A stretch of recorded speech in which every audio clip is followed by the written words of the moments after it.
আমাদের এই BDR master শাপলা চত্বর যত গুমখুর সব কিছুর পিছনে ভারত। আপনি দেখছেন বাংলাদেশের সাহসী যুবক সুখরঞ্জন বালি, আমি তো মনে করি একটা 21 পদক পাওয়া দরকার। একজন পাইলে বাংলাদেশের সেটা সুখরঞ্জন বালি।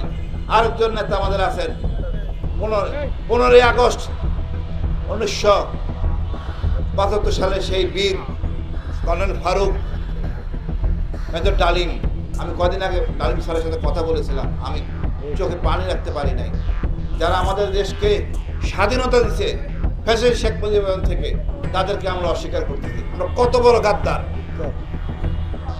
পাশ করা হয়েছে আইন দিয়ে, তাও বাদ দিয়ে বিচার করা হয়েছে। লজ্জা!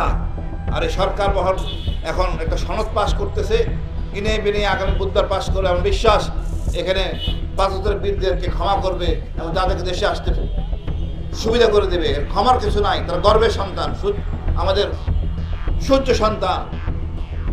আমাদের ডক্টর ইউনূস একটা ভালো কাজ করছে, 20টা এয়ারক্রাফট কিনতেছে।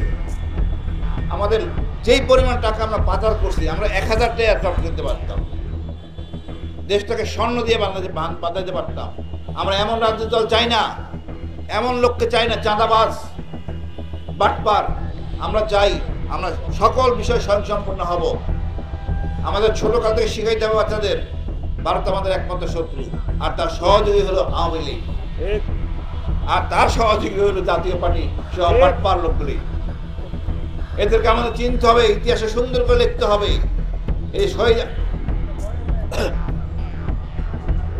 এই যে আমাদের ছাত্র শহীদরা প্রায় 1400+, এরা আমাদের গর্ব।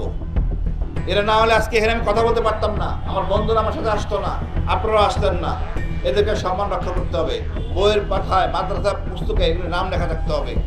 আর এদের সাথে জড়িত তাদের আইনে আনতে হবে। বিচার শুরু হয়েছে। আপনি দেখেন, হাসিনা 15 বছর শাসন করছে ভারতের বুদ্ধিতে পরামর্শে, কিন্তু যারা এতে সহযোগিতা দিচ্ছে, পদত্যাগ করে নাই, অনীহা করে না, ম্যাডাম এটা ভালো হবে না, এটা চেঞ্জ করেন, কেউ বলে নাই। এই সুশীলদেরকে আসলে আইনে আনা উচিত। বিচার শুরু হয়েছে, আমরা ন্যায় বিচার পাবো। এই দেশে ফ্যাসিস্টের কোনো জায়গা হবে না। আমি মনে করি আমরা ঐক্য নিয়ে থাকবো, আগামী দিনগুলোতে আমরা প্রতিবাদ করেই যাব, এবং আমরা শক্তিশালী সশস্ত্র বাহিনী গড়ব, এবং সকল সেনা, দেশের সকল সদস্যের জন্য প্রশিক্ষণ হবে বাধ্যতামূলক। আপনার যত চাকরি বলেন, যাই কিছু বলেন, একটা প্রশিক্ষণ থাকতে হবে, সামরিক প্রশিক্ষণ 1 মাসে, যা হবে চাকরির জন্য একটা অগ্রণী ভূমিকা রাখবে। সেটা আমরা মনে করি আমাদের ইউনিভার্সিটি, স্কুল, কলেজ, এখানে কোনো সন্ত্রাস চলবে না, চাঁদাবাজি চলবে না, হাতিয়ারে ঝঞ্ঝানি চলবে না।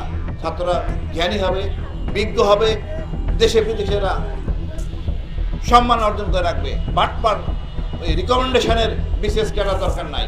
আমি মনে করি এই গত 15 বছরে চাকরির মাত্রা যে সময়সীমা 15 বছর যোগ করা উচিত। এই 15 বছর যেসব ক্যাডার নেওয়া হয়েছে সব হলো সুপারিশের ক্যাডার।